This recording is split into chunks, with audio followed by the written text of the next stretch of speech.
Alhamdulillahi Rabbil Alamin.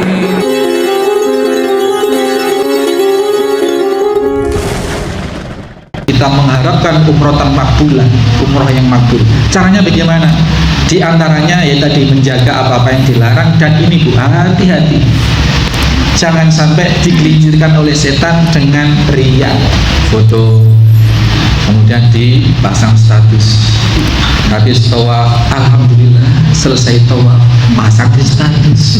Tujuannya apa? Supaya masya Allah, Mbak Iki saya pas umroh ya. Tujuannya itu, ini sangat bisa merusak keikhlasan kita.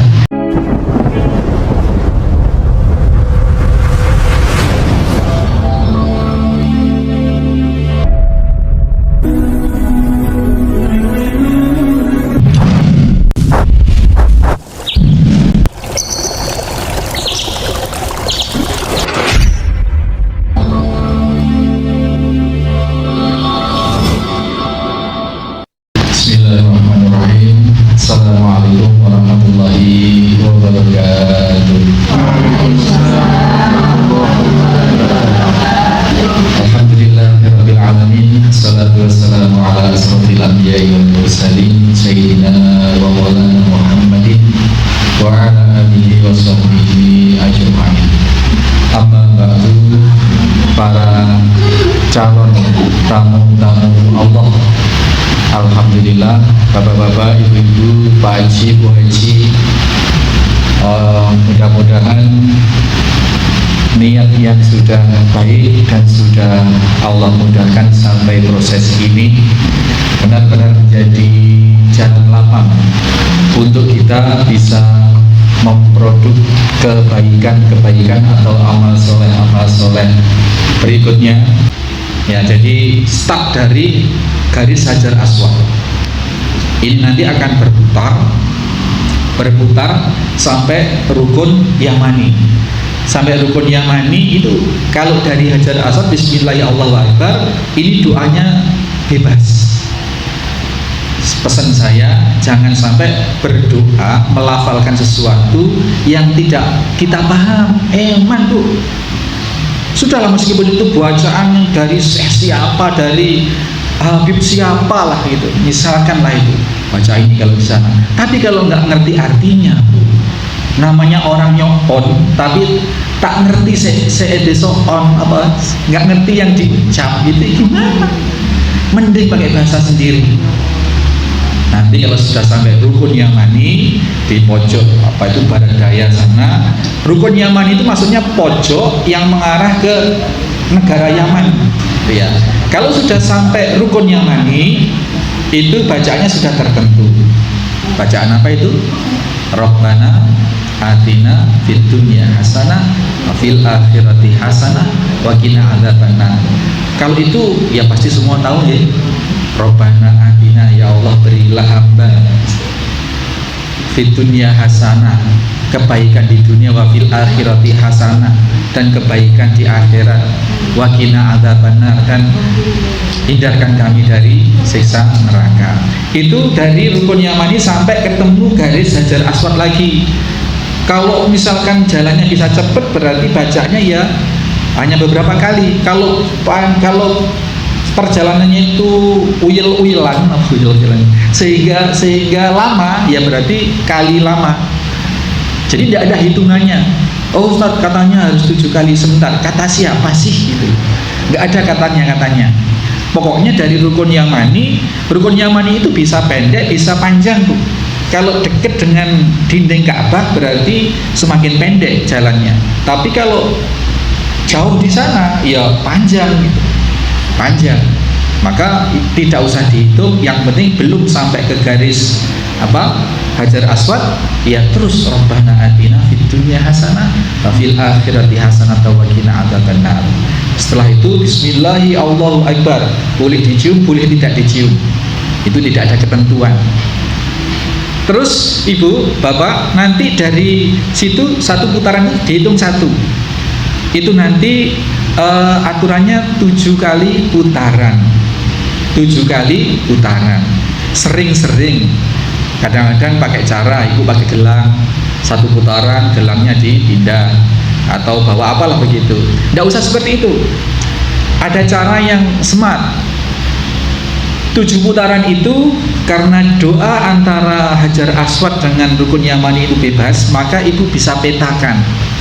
Putaran pertama saya khusus akan berdoa buat ibu saya, misalnya ini. Jadi nanti nggak usah dihitung, sudah pasti eling, pasti ingat. Nanti putaran kedua untuk bapak, putaran ketiga untuk diri dan suami, putaran ketiga untuk anak-anak, putaran keempat untuk jamaah, teman-teman pengajian, untuk kolega. Seperti itu. Ini namanya memfungsikan otak kanan itu. Jadi tidak usah dihitung pun, nanti kita pakai doa-doa. Putaran pertama doanya untuk ini, kedua untuk ini, tidak akan mungkin lupa, tidak akan mungkin kurang atau kelebihan gitu. Tapi seandainya lupa, waduh ini tadi sudah berapa ya, timbang kurang mending ditambahi. Kalau raguin tadi 6 apa 7 ya, 6 apa 7 ya, sudah anggap 6, tambahi 1 lagi gitu, tambahi 1 lagi. Kemudian banyak kasus yang sering juga ini, kadang-kadang ibu-ibu ya, saya dampingi dulu tuh ibu-ibu, aduh Ustaz saya batal sudah dapat 3 putaran setengah. Ya sudah Bu, minggir, monggo minggir sana, ambil air wudhu, ya ambil air wudhu, nanti dimulai lagi dari Hajar Aswad. Jadi yang setengah ini dianggap hilang. Jadi sudah dapat 3,5, ya di sini batal, ngentut lah atau apalah begitu. Jadi nanti wudhu, keluar wudhu di pojok sana, kemudian diulangi dari Hajar Aswad untuk putaran keempatnya. Itu putaran keempat.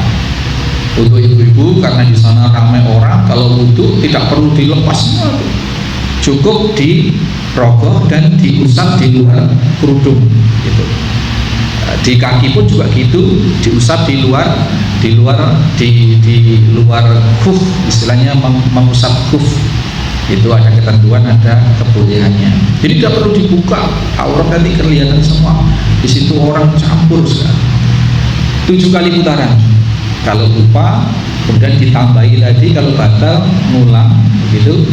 Terus untuk supaya tidak lupa berapa putaran, untuk lebih meniteni itu, menandai dengan judul doa tadi. Doa pertama untuk ibu, doa kedua untuk bapak, atau pertama untuk bapak ibu gitu. Itu yang dari Hajar Aswad ke Rukun Yamani. Rukun Yamani kesininya bacaannya sudah paket. Rabbana atina fid dunya hasanah fil akhirati hasanah wa qina adzabannar. Setelah selesai itu, menjelang selesai sudah putaran ke-6 Bu. Putaran ke-6 dan ke-7 ini diusahakan jalannya menjauh dari Ka'bah Bu. Gitu. Jadi kalau sudah putaran mulai ke-6 dan ke-7 itu sudah jangan mikir untuk ke Hajar Aswad, sudah mikir harus mulai menjauh, sehingga nanti ketika genap putaran ke-7 kita sudah enak langsung keluar dari lingkaran tawaf. Kalau kita sudah 7 tapi masih ada di dalam pusaran lingkaran tawaf, ya akan sangat kesulitan, berisiko bahaya. Mau melawan arus, keinjak, ya bisa-bisa wassalam. Jadi ini penuh resiko. Jadi usahakan keluarnya melipir mulai dari putaran ke-6 sudah mulai menjauh, mulai melipir menjauh. Putaran ke-7 sudah aman, langsung keluar, langsung menuju ke belakang makom Ibrahim yang ada di pojok utara timur, ya utara timur lah, di sana yang kayak kurungan itu makom. Ini perlu dipahami, makom itu bukan kuburan. Makom itu adalah tempat berdiri. Di situ ada bekas telapak kaki 2. Jadi ketika Ka'bah itu pernah hancur Bu, Ka'bah itu pada zaman banjir bandang Nabi Nuh alaihissalam itu habis, tidak ada. Kemudian Allah memerintahkan pada Nabiullah Ibrahim untuk meninggikan mendirikan Ka'bah itu dan dibantu oleh Ismail. Nah, di saat Nabiullah Ibrahim mendirikan atau membangun dinding Ka'bah itu, beliau bertumbuh pada ancik-ancik apa ancik-ancik Pak? Meduren apa Pak? Mancik itu. Qadarullah ya kuasa Allah lah.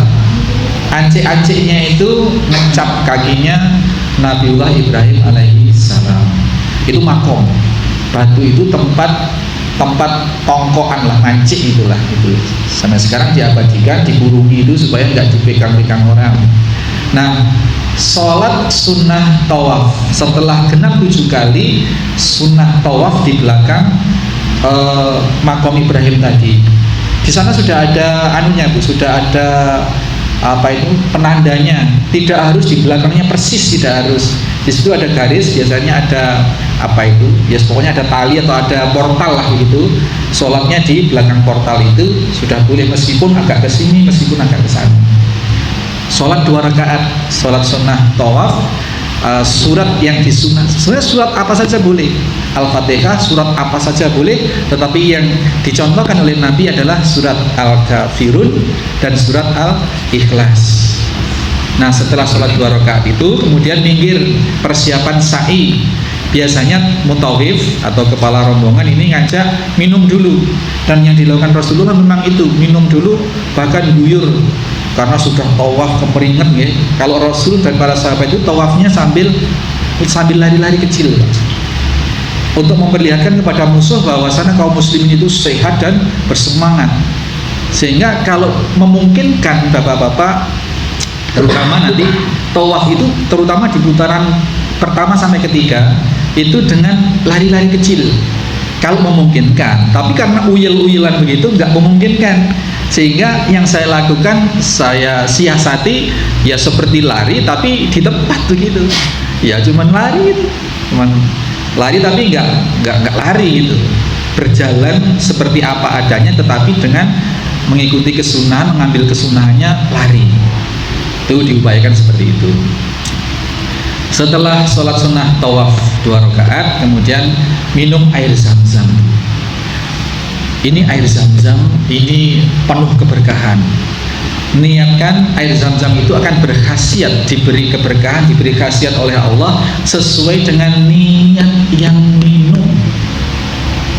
Punya penyakit apa ibu-ibu biasanya kalau sudah mulai umur itu Bu, dengkulnya itu linu-linu, kadang-kadang itu bapak-bapak punya gejala apa, atau tidak hanya fisik Bu, tidak hanya keluhan fisik, keluhan usaha seret misalkan, anaknya belum dapat kerja misalkan ya, apapun niatkan minum air zam-zam, minum air zam-zam. Nah, selain sebagai pelepas dahaga, juga sebagai obat fisik maupun obat non fisik. Itu insya Allah sesuai dengan niat kita. Kemudian ibu-ibu, bapak-bapak nanti jamaah akan dibimbing oleh tawif untuk menuju ke Shafa, menuju ke Bukit Shafa. Itu persiapan untuk sa'i. Nah, ke Shafa itu tidak hanya mampir, itu naik ya. Di sana ada 3 lantai. Ada 3 lantai. Yang paling ramai, yang paling sulit kondisinya itu di lantai yang paling bawah. Nah, nanti kalau misalkan mau diajak ke lantai yang kedua itu biasanya lebih longgar, apalagi lantai ketiga. Sana posisi Shafa itu di selatan timur, sehingga posisi Ka'bah itu kalau kita menghadap ke Marwah itu ada di kiri.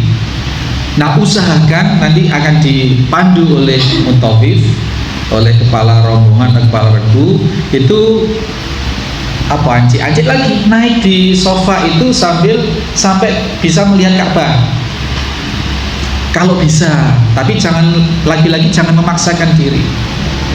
Nah, ketika melihat Ka'bah kemudian Bismillahirrahmanirrahim, Innas Safa wal Marwata min sya'airillah. Seperti itu, kemudian memulai sa'i. sa'i itu di sana ada 3 ruas, Pak. Dari Sofa ke Marwah. Dari Sofa ke Marwah itu di tengah-tengah ada lokasi lampu hijau. Disitulah tempat yang untuk lari-lari kecil. Dari bukit Sofanya ke lampu hijau ini jalan biasa. Jalan biasa.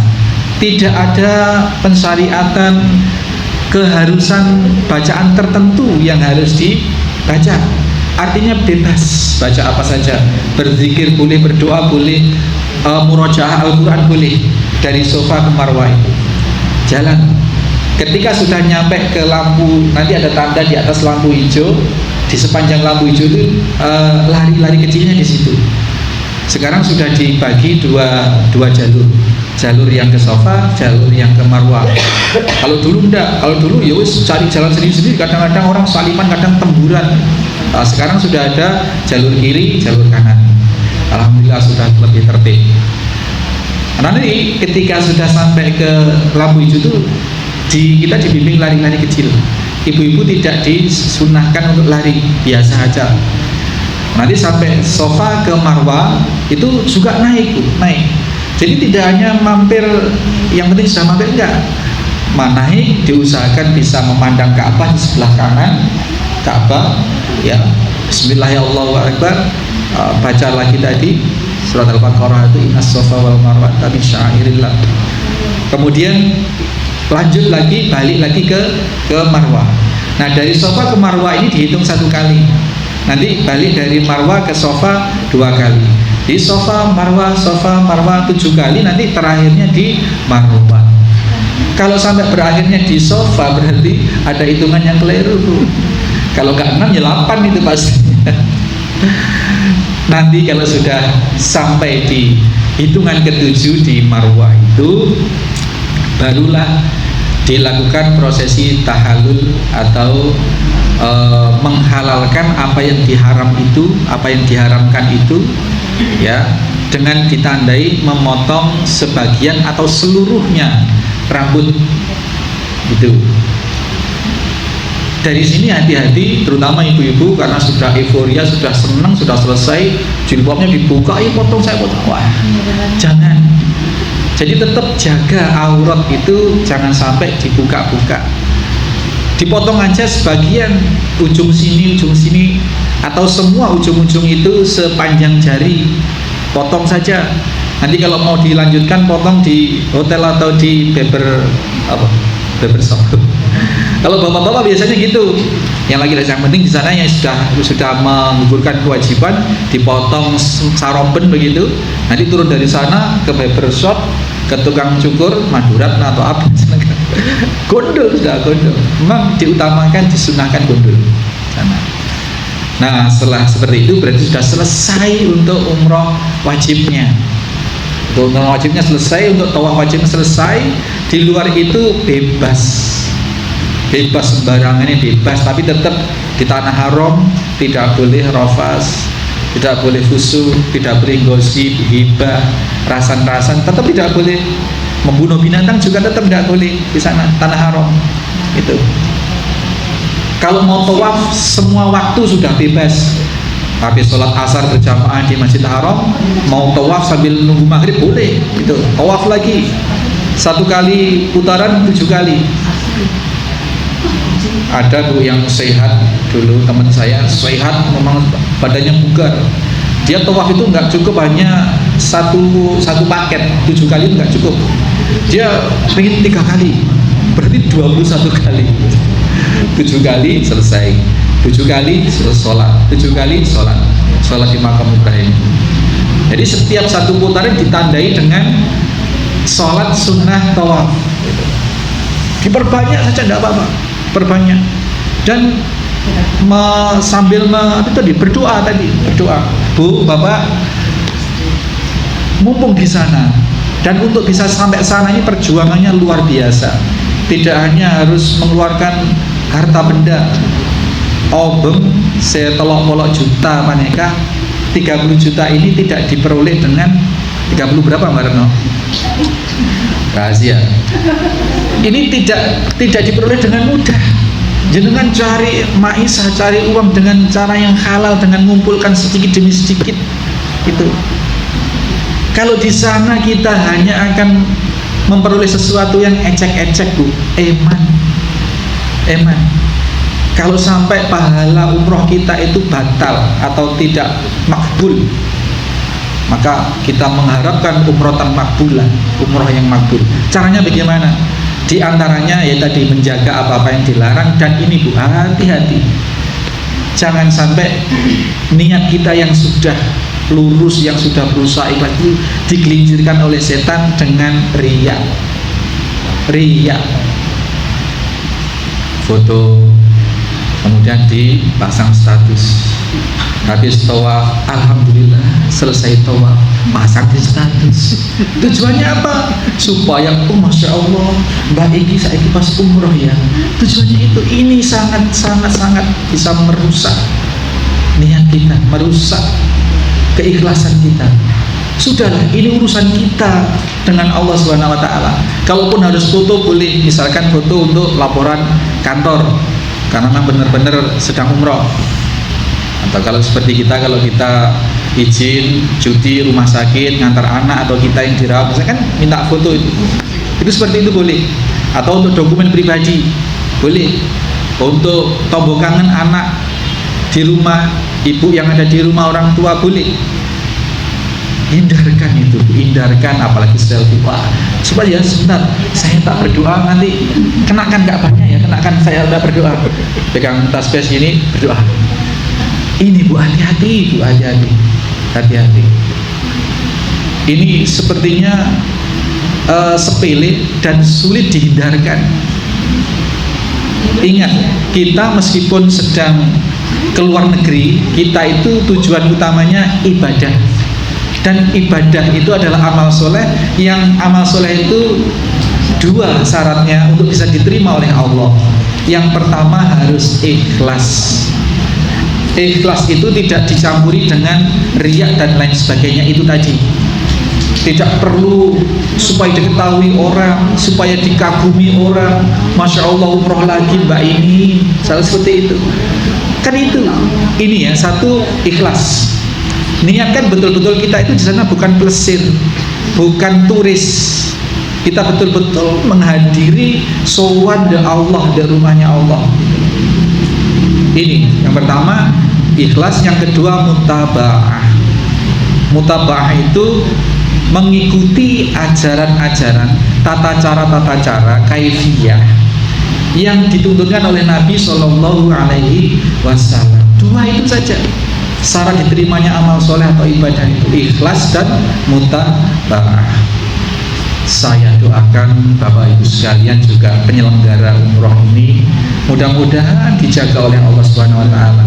Kesehatannya, keikhlasannya, keterjagaan niatnya juga oleh Allah akan dikembalikan berlipat-lipat. Kalau kesulitan ekonomi justru umroh lah. Karena di sana Allah tanpa diminta sekalipun akan Allah ganti. Amin Allahumma amin. Ya Bu, mudah-mudahan pramanasik ini cukup memberi gambaran meskipun sekilas tentang apa yang harus dilakukan, yang boleh dan nggak boleh, dan untuk mengoptimalkan pahala dan agar pahala kita tidak gugur, tidak hangus gara-gara rusak oleh hal-hal yang sepertinya sepele tapi ternyata itu fatal. Amin Allahumma amin. Mudah-mudahan demikian Bapak sekalian. Saya sudah tawarkan ke Bu Retno, kalau misalkan nanti sebelum berangkat, sebelum manasik yang beneran di sana, mau ke Al-Firos ke tempat saya sudah punya miniatur Ka'bah kecil-kecilan, bisa cukup untuk prakteknya, tidak luas halamannya tapi minimal sudah tahu, oh di sini harus begini. Seperti itu kita buka pintu di sana. 1 kilo dari sini posisi tempatnya, insya Allah. Demikian, mudah-mudahan Allah memberikan taufik kekuatan pada kita semua, menjaga hati, menjaga niat, dan kita berangkat dengan lancar, selamat pulang dengan selamat, membawa pahala umrotan makbulah. Amin Allahumma amin. Subhanallahumma wa bihamdika asyhadu an la ilaha illa anta astaghfiruka wa atubu ilaik. Assalamualaikum warahmatullahi wabarakatuh.